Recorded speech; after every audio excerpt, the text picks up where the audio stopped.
Karena masih banyak orang ini juga yang ikhlas, yang menginginkan kebaikan, tapi belum ketemu jalannya, belum tahu, atau masih salah asuhan, salah bimbingan gurunya. Maka kita juga doakan dan kita bekerja keras, terutama juga dengan akhlak yang baik. Kalau kita berakhlak dengan akhlak yang baik, insya Allah yang orang yang tadinya menjadi musuh sekalipun bisa menjadi pendukung dan menjadi sahabat kita dan menjadi penolong serta kita bersinergi. Sebelum mulai, yuk dukung dakwah Fethizon TV dengan like, subscribe, dan nyalakan notifikasi. Jazakumullahu khairan katsira.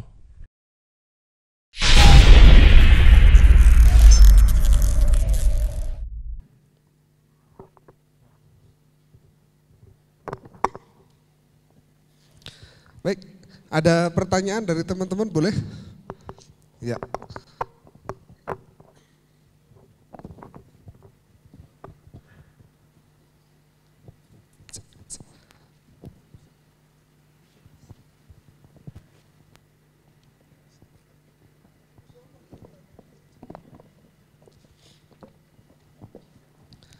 Assalamualaikum Ustadz. Saya mau nanya yang tadi, Ustadz cerita kita boleh mencuri ya buat kebaikan. Terus dari mungkin saya salah, nggak tahu sih, dari dulu dari kecil kan kita memang udah dilarang kan mencuri, berbohong itu basic kan, memang nggak diajarkan di agama kita ya. Tapi kalau mamanya mencuri, kita kan nggak tahu, kita pikir itu buat kebaikan, tapi kan belum tentu baik buat Allah. Tapi kalau kita mulai berpikiran, udah nggak apa-apa deh buat kebaikan gitu misalnya, kan bisa aja salah arti ya, itu satu. Ya. Terus mencuri, apalagi berbohong kan, kata orang gini, nggak apa-apa deh berbohong, mamanya bilang, kamu cantik banget misal gitu, padahal sih dalam hatinya kita kan nggak tahu ya. Tapi kan itu aja udah zalim ya maksudnya dengan Allah ya. Terus gimana itu maksudnya, iya boleh berbohong atau mencuri demi gitu, kita kan walaupun kita bilang untuk kebaikan, tapi kan kita nggak tahu ya, itu benar untuk kebaikan atau enggak gitu. Ya, bagus. Tapi ada satu lagi. Oh ya, silakan. Satu lagi gini, saya kan suami saya mualaf ya. Ya. Terus saya pernah dengar dari Ustadz, boleh sih belajar sendiri dari internet. Tapi kan tadi kan ada contoh ya, siapa tadi yang temennya Ustadz itu, dia belajar sendiri dari internet, tambah ada pembimbing gitu loh Ustadz. Ya, ya. Aku takutnya, jujur aja aku nggak berani terjemahin karena gini, takutnya dia tidak lari ke guru gitu loh. Saya bisa belajar sendiri, nggak perlu mencari pembimbing. Karena saya pernah dengar dari guru, sebaik-baiknya kita mencari ilmu, kita harus mempunyai pegangan dan cari guru. yang terbaik lah gitu loh. Berguru kepada ustadz gitu, sebaik-baiknya kita belajar. Tidak bisa kita belajar sendiri gitu loh. Ustadz cuma hanya mengartikan istilah itu sendiri, ya udah itu aja. Masya Allah, bagus sekali. Saya beri hadiah buku Rumahku Surgaku. Semoga Allah jadikan keluarganya keluarga yang sakinah, mawadah, warahmah, dan semua kita semua ya. Ya. Pertama, supaya jamaah juga yang hadir tidak salah paham bahwa saya tidak mengatakan boleh mencuri untuk kebaikan, tapi sebatas tadi kasus suami istri, suaminya pelit, tidak memberikan nafkah yang cukup, sampai dia kekurangan, sampai dia kelaparan, misalnya ya. Padahal dia kan wajib suami itu, padahal suaminya punya harta, maka boleh mengambil harta tanpa sepengetahuan suami sebatas untuk mencukupi supaya dia tidak lapar. Itu yang saya katakan boleh. Tidak diartikan secara luas, saya mencuri milik orang lain nanti saya berikan kepada fakir miskin. Itu tidak boleh, haram. Dalam Islam tidak boleh menghalalkan segala cara. Caranya juga harus halal gitu. Jadi untuk kasus yang seperti tadi saja yang dicontohkan kalaupun ada gitu ya. Dan itu pernah ada di masa Rasulullah SAW kejadian seperti itu. Tapi insya Allah setelah itu punya pun suaminya bisa berubah, yang tadinya punya sifat pelit kemudian berubah kan bisa, akhlak itu bisa berubah. Bagaimana caranya untuk merubah akhlak yang buruk menjadi baik? Di antaranya perlu kebiasaan-kebiasaan, dilatih terus gitu, bergaul dengan orang-orang yang baik, kemudian juga banyak mendalami Al-Quran dan Sunnah, dan banyak berdoa. Kita diajarkan doa di antaranya, Allahumma hdini li ahsanil akhlaq, la yahdi li ahsaniha illa anta, wasrif anni sayyi'aha, la yasrif anni sayyi'aha illa anta. Ya Allah, berilah hidayah kepadaku kepada akhlak yang terbaik. Karena tidak ada yang dapat memberi hidayah kepada akhlak yang terbaik kecuali Engkau ya Allah. Ya Allah, palingkanlah aku dari akhlak yang buruk. Karena tidak ada yang dapat memalingkan aku dari akhlak yang buruk kecuali Engkau. Kemudian kita sering juga mendengar doa Allahumma kama hassanta khalqi fahassin khuluqi, atau Allahumma kama ahsanta khalqi fa ahsin khuluqi. Ya Allah, sebagaimana Engkau telah membaguskan bentuk rupaku, maka baguskanlah, indahkanlah, muliakanlah akhlakku. Hadis ini tidak khusus untuk bercermin, tidak. Seringnya kita mendengar hadis untuk bercermin, jadi doanya hanya saat bercermin saja, tidak. Lemah untuk hadis bercermin, tetapi hadis ini sahih untuk setiap keadaan, kapan saja kita bisa berdoa. Kemudian kita juga berlindung kepada Allah dari akhlak yang buruk. Nah, itu pertanyaan pertama ya. Jadi artinya tidak boleh mencuri untuk kebaikan. Tapi untuk kasus tertentu seperti tadi suami yang punya kewajiban memberi nafkah dan dia memiliki, tapi dia pelit, tidak memberikan kecukupan, maka boleh istrinya mengambil tanpa sepengetahuan suami sekedar untuk mencukupi saja gitu. Itu.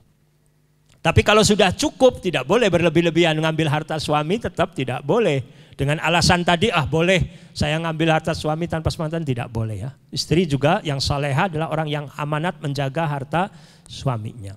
Tapi insya Allah juga suami yang saleh dia tidak akan pelit kepada istrinya.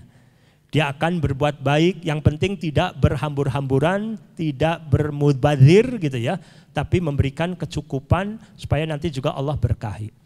Karena apa yang diberikan oleh suami kepada istri dan anak-anak itu juga merupakan suatu amal ibadah yang sangat besar sekali pahalanya. Kemudian tentang berbohong ya. Berbohong hal yang tercela. Tapi ada perkecualian untuk berbohong yang diperbolehkan. Di antaranya untuk suami istri. Supaya melanggengkan lagi percintaannya. Keharmonisan dalam rumah tangga. Istrinya cantik tapi tidak cantik-cantik banget. Dia katakan kamu yang paling cantik sedunia. Boleh. Boleh seperti itu.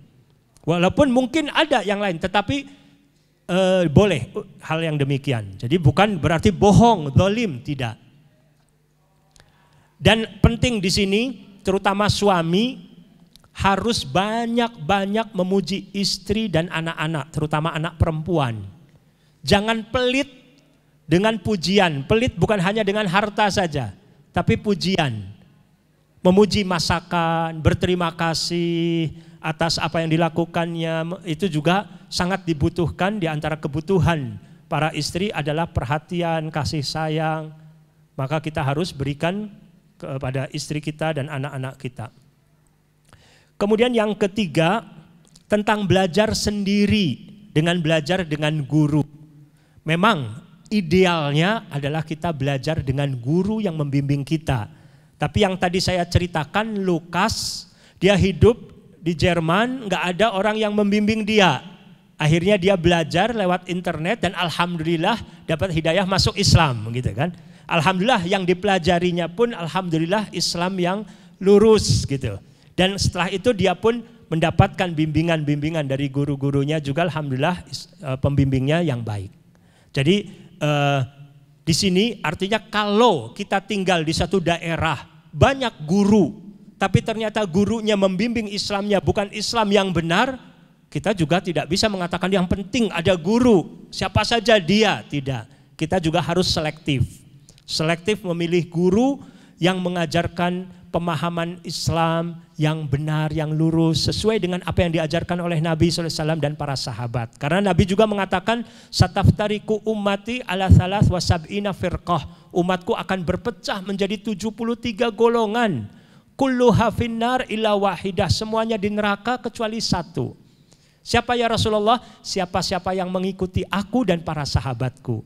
Jadi yang paling pokok bagi kita bukan lagi belajar siapa yang sesat, kemudian kita mudah-mudahnya ini sesat, ini sesat, tapi kita belajar mana yang benar, mana yang salah untuk kita ikuti yang benar. Kalaupun kita lihat ada orang-orang saudara-saudara kita berjalan di jalan yang belum lurus, kita doakan. Kita belajar lagi semangat dengan ilmu yang lebih untuk kita dakwahi juga. Karena masih banyak orang ini juga yang ikhlas, yang menginginkan kebaikan, tapi belum ketemu jalannya, belum tahu, atau masih salah asuhan, salah bimbingan gurunya. Maka kita juga doakan dan kita bekerja keras, terutama juga dengan akhlak yang baik. Kalau kita berakhlak dengan akhlak yang baik, insya Allah yang orang yang tadinya menjadi musuh sekalipun bisa menjadi pendukung dan menjadi sahabat kita dan menjadi penolong serta kita bersinergi dengannya. Jadi intinya idealnya betul, saya katakan lagi hati-hati, tidak mudah untuk belajar sembarangan gitu ya. Tetapi kita banyak berdoa minta sama Allah, minta ya Allah diberi pembimbing-pembimbing, guru-guru yang baik, yang mukhlis, yang saleh, yang memahami Islam dengan benar supaya kita juga bisa belajar dengan guru. Itu. Ya, bagus sekali. Ada lagi yang lain? Baik, satu pertanyaan lagi. Silakan ada. Oh, baik. Ya.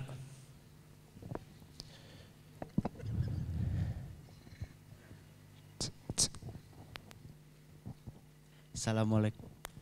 Cek. Assalamualaikum Ustadz. Ya, Waalaikumsalam. Tadi berkaitan dengan memilih guru ya. Ya.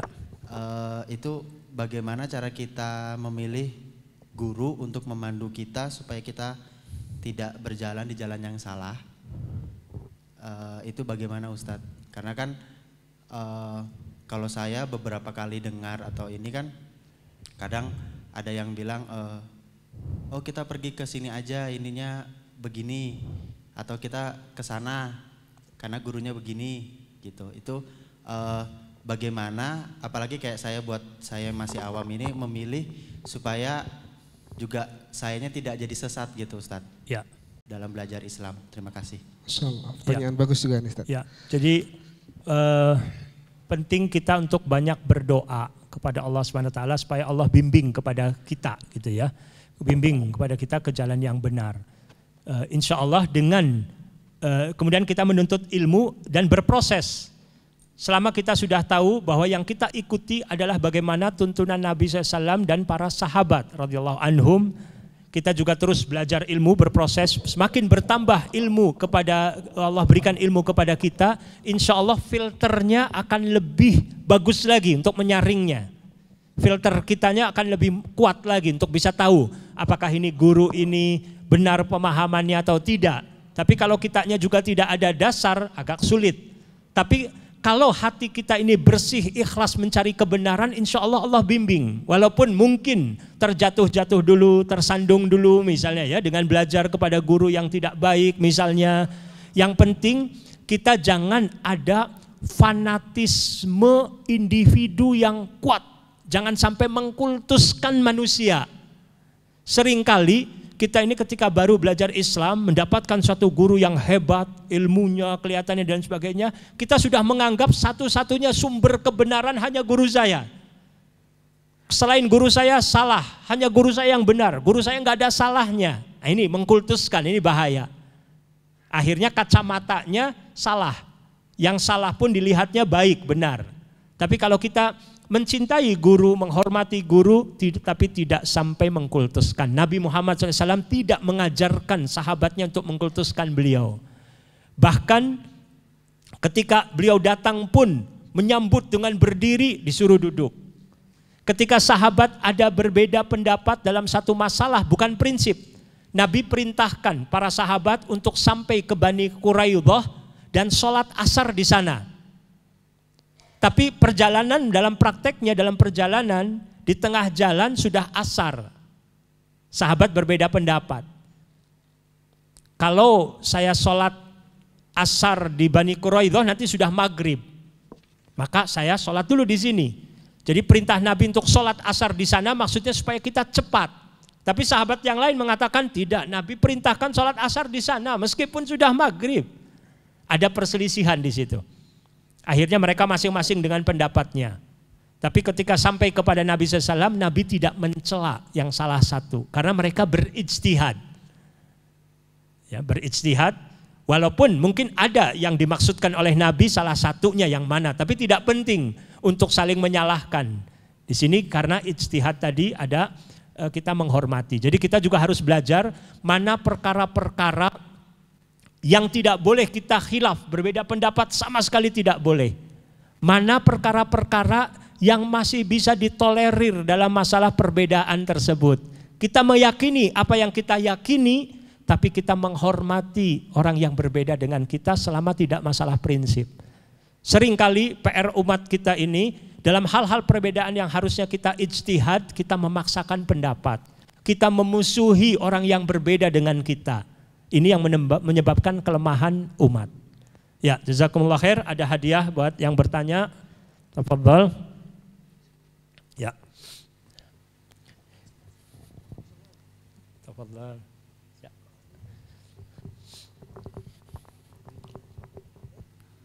Ya, mungkin itu saja yang bisa saya sampaikan.